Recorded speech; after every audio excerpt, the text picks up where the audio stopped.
母というのを初めて知った。父というのを初めて覚えた。風というのを初めて知った。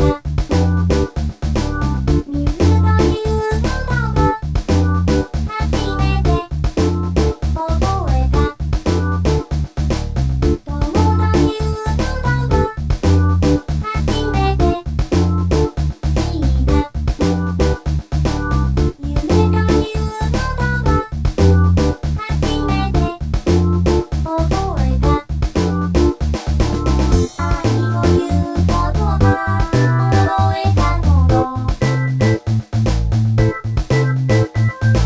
世界の形を知った。例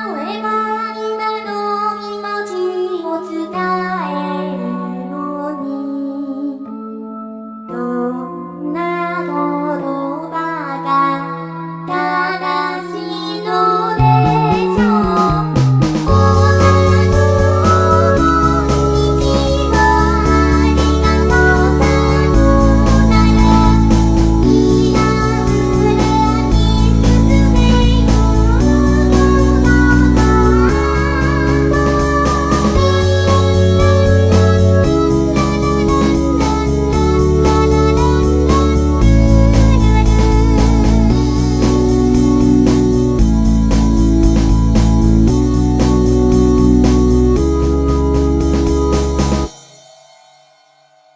私はいつでもここにいるよ。いつもの通りに言葉を教えて。